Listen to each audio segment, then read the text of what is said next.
اللہ رب العزت کے شکر کے بعد میں اپنے استاد محترم حضرت مولانا بشارت صاحب کو بھی شکریہ ادا کرتا ہوں کہ جنہوں نے مجھے یہاں پر حاضری کا موقع دیا۔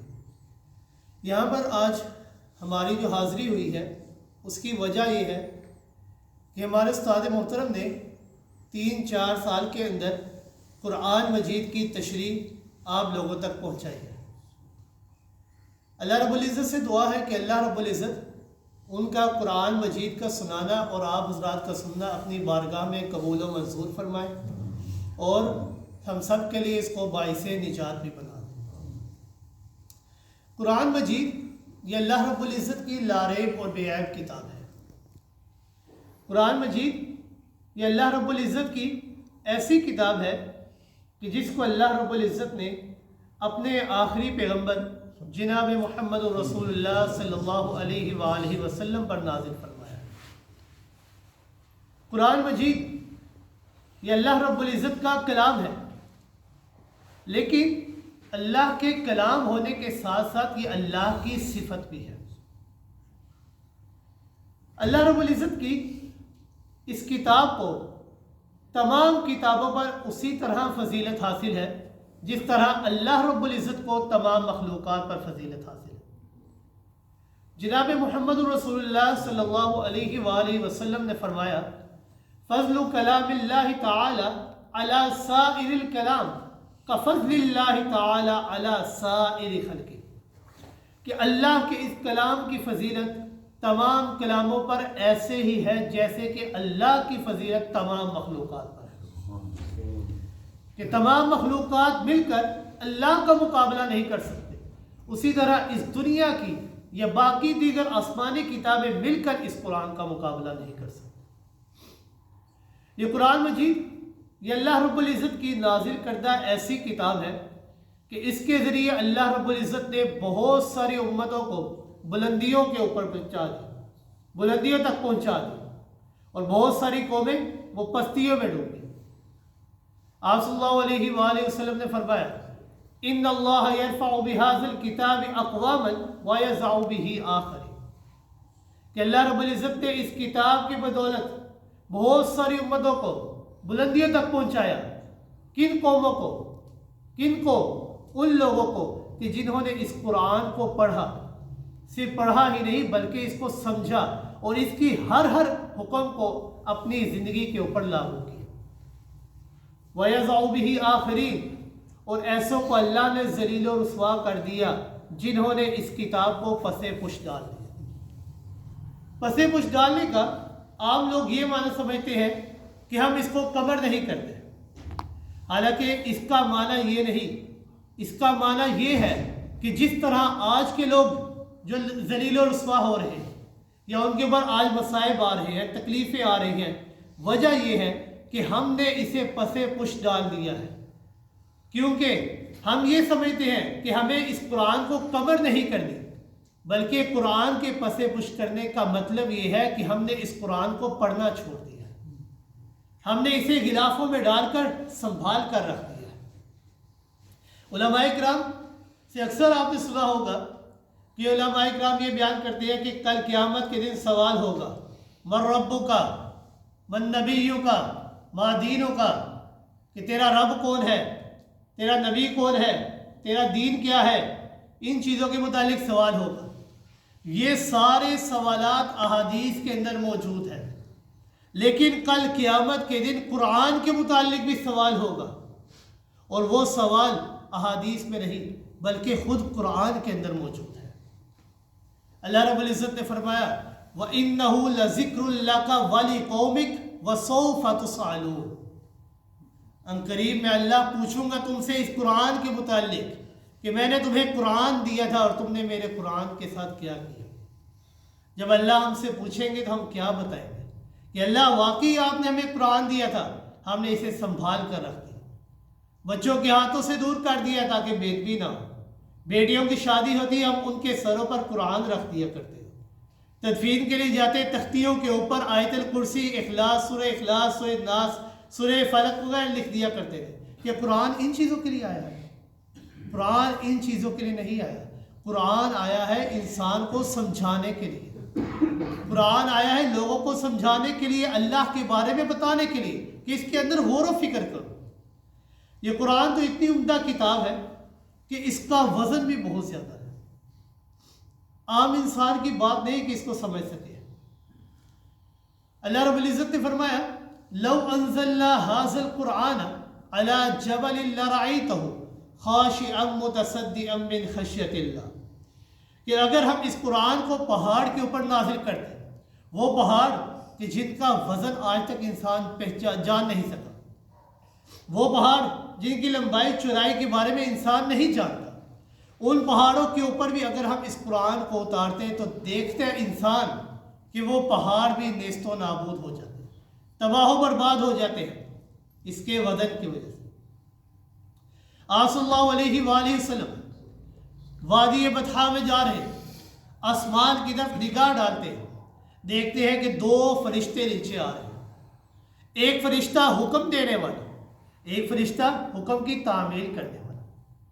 فرشتے نے حکم دیا کہ جاؤ ترازو لے کر آؤ، دوسرا فرشتہ ترازو لے کر آیا اور اس سے کہا کہ ترازو کی ایک سائڈ پر آپ صلی اللہ علیہ وآلہ وسلم کو بٹھا، ایک سائڈ پر آپ صلی اللہ علیہ وآلہ وسلم کو بٹھا دیا گیا، اور پھر حکم دیا کہ دوسری سائڈ پر ایک انسان کو بٹھا دو۔ لیکن جب ترازو کو اٹھایا گیا تو آپ صلی اللہ علیہ وآلہ وسلم کی سائڈ بھاری ہو جاتی ہے۔ پھر فرشتے نے حکم دیا کہ آپ کے مقابلے میں 10 آدمیوں کو لایا جائے، لیکن ان 10 کے مقابلے میں بھی آپ کا وزن بڑھ گیا۔ پھر فرشتے نے حکم دیا کہ آپ کے مقابلے میں 100 آدمی لائے جائیں، لیکن ان 100 کے مقابلے میں بھی آپ کا وزن بڑھ گیا۔ پھر فرشتے نے دوبارہ حکم دیا کہ آپ کے مقابلے میں 1000 آدمی لائے جائیں، 1000 آدمی آئے، لیکن پھر آپ کا وزن بڑھ گیا۔ کیوں؟ وجہ کیا تھی؟ وجہ خود اللہ رب العزت نے فرمائی سورہ مزمل کے اندر، اِنَّا سَنُلْقِي عَلَيْكَ قَوْلًا ثَقِيلًا، کہ میرے محبوب ہم آپ کے اوپر ایک ایسی بات کو اتار رہے ہیں، ایک ایسی کتاب کو نازل کر رہے ہیں ثقیلہ، کہ جس کا وزن بہت زیادہ ہے، جس کا وزن بہت بھاری ہے، کوئی اس کا مقابلہ نہیں کر سکتا۔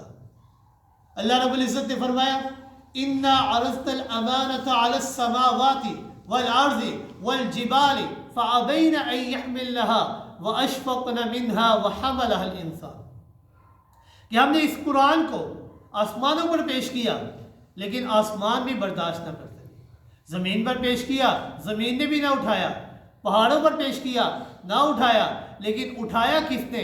عَلَىٰ قَلْبِكَ، انسان کے دل نے اٹھایا، انسان نے اٹھایا ہے اس کو۔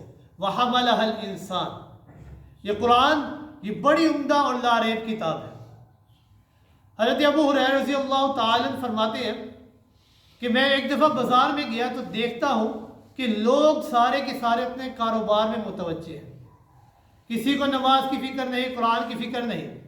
میں ایک بلند چوٹی پر جاتا ہوں اور اعلان کرتا ہوں یا اہل السوق، کہ اے بازار والوں، ان کو اپنی طرف متوجہ کیا اور ان سے کہا کہ تم تو یہاں پر اپنے کاروبار میں مگن ہو، اپنی اس دنیا داری کے اندر مگن ہو، کیا تمہیں معلوم نہیں مسجد نبوی کے اندر رسول اللہ صلی اللہ علیہ وآلہ وسلم کی وراثت تقسیم ہو رہی ہے؟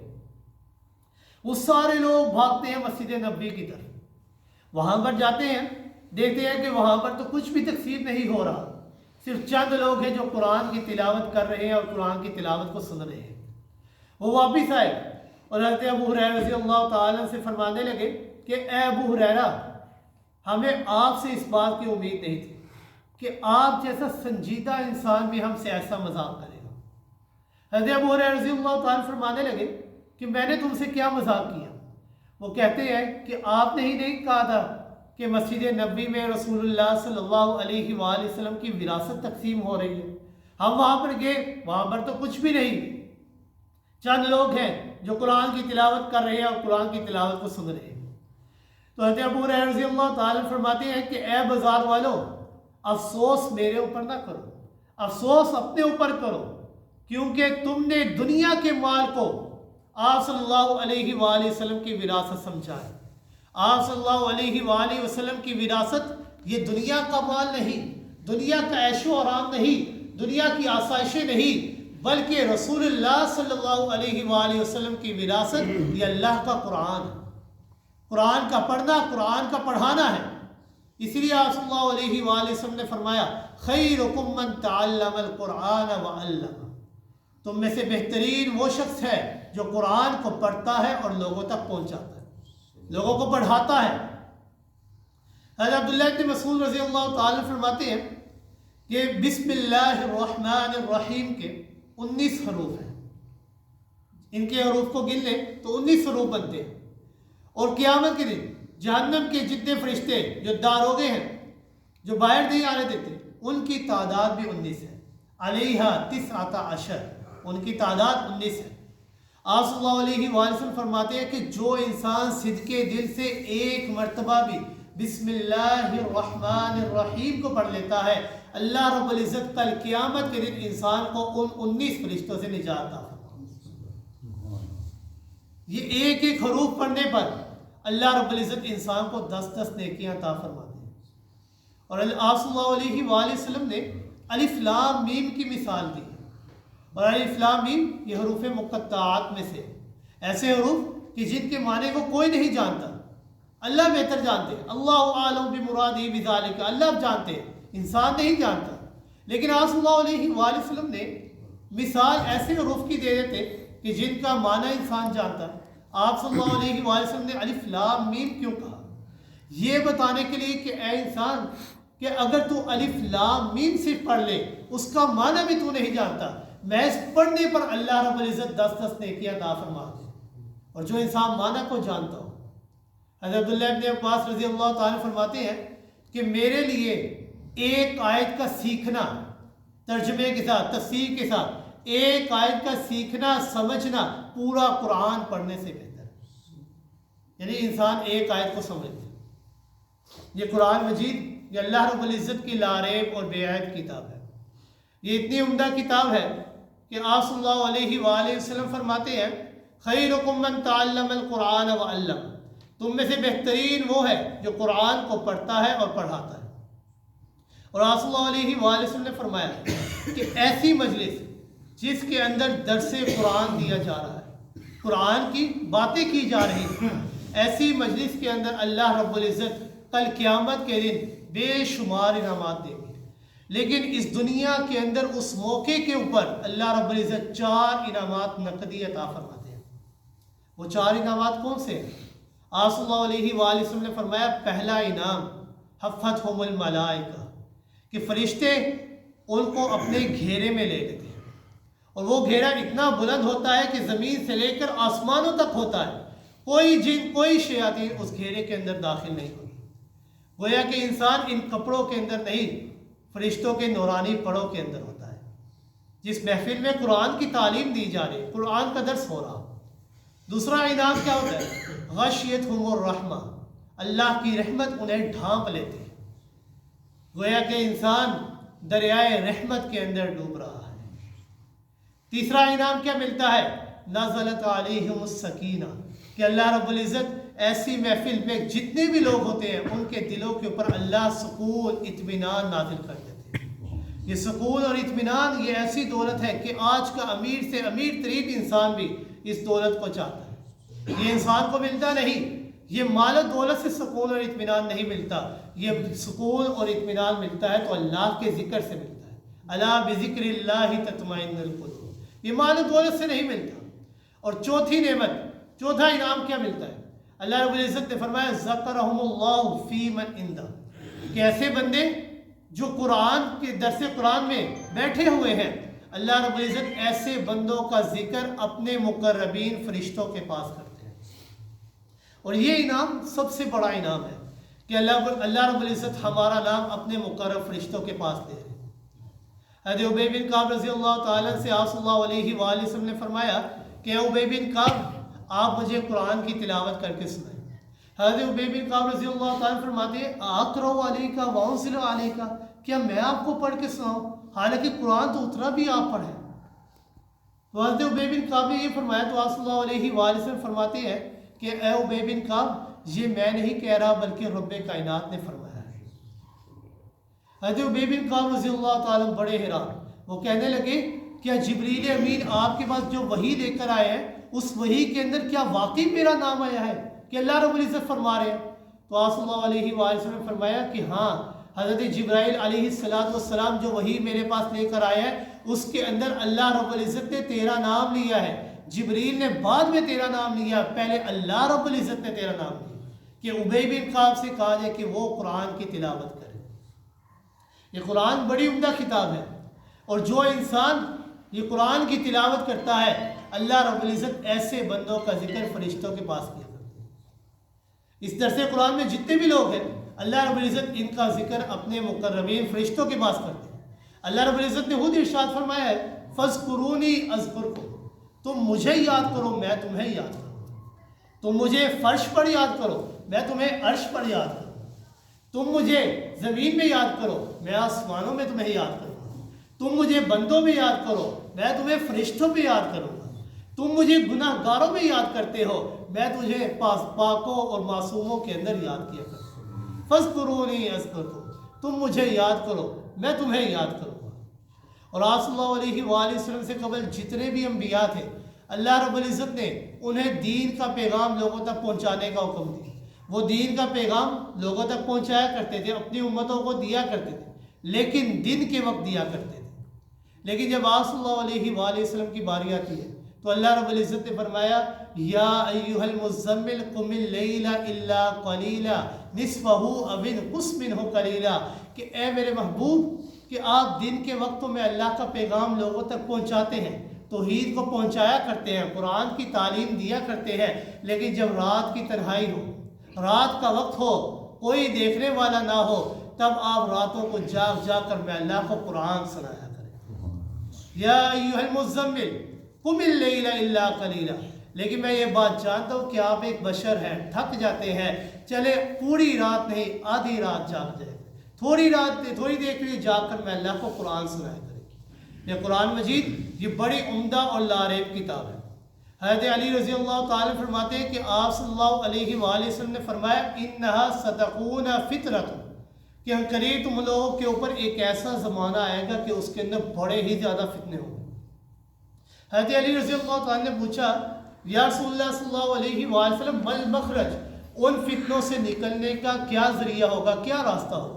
تو آپ صلی اللہ علیہ وآلہ وسلم نے فرمایا کتاب اللہ، یہ اللہ کی کتاب، یہی تمہیں ان فتنوں سے بچائے گی۔ کیوں؟ کیونکہ یہ ایسی کتاب ہے فیہ نبأ ما قبلکم فیہ نبأ ما بعدکم وحکم ما بین، یہ ایسی کتاب ہے کہ تم سے پہلے لوگوں کے حالات بھی اس کے اندر موجود ہیں، تمہارے بعد میں آنے والے لوگوں کے حالات بھی اس میں موجود ہیں، تمہارے لیے احکامات بھی اس میں موجود ہیں۔ یہ ایسی کتاب ہے کہ اس کے اندر کوئی مذاق نہیں، کوئی غیر سنجیدہ بات نہیں۔ جو انسان اس کتاب کے ذریعے ہدایت کو طلب کرتا ہے اللہ اسے ہدایت دیتے ہیں، اور جو انسان اس کتاب کے بدلے کسی اور چیز سے ہدایت طلب کرتا ہے اضلہ اللہ، اللہ اسے گمراہ کرتے ہیں۔ کیوں؟ وَهُوَ حَبْلُ اللَّهِ الْمَتِينُ وَهُوَ الصِّرَاطُ الْمُسْتَقِيمُ وَهُوَ ذِكْرُ الْحَكِيمُ، یہ ذکر حکیم ہے، یہ اللہ کی مضبوط رسی ہے، یہ صراط مستقیم ہے، یہ اللہ کی ایسی کتاب ہے کہ علماء اس سے کبھی سیر نہیں ہوتے۔ یہ ایسی کتاب ہے کہ اس کے اندر سے عجائبات کبھی ختم نہیں ہوتے۔ یہ ایسی کتاب ہے کہ آپ صلی اللہ علیہ وآلہ وسلم نے فرمایا من قال به صدق ومن عمل به اجر ومن حکم به عدل ومن دعا الیہ ہدی الی صراط مستقیم، جس نے اس کے ذریعے بات کی اس نے سچ کہا، جس نے اس کے اوپر عمل کیا اسے اجر مل گیا، جس نے اس کے ذریعے فیصلہ کیا اس نے گویا کہ انصاف کیا، اور جس نے لوگوں کو اس کتاب کی طرف بلایا گویا کہ اس نے صراط مستقیم تک لوگوں کو پہنچایا، صراط مستقیم کی طرف لوگوں کو بلایا۔ یہ کتاب بڑی عمدہ کتاب ہے۔ اللہ رب العزت سے دعا کرتے ہیں کہ اللہ رب العزت ہمیں اس قرآن کو سمجھنے کی اور اس کے اوپر عمل کرنے کی توفیق عطا فرمائے۔ وما علینا الا البلاغ۔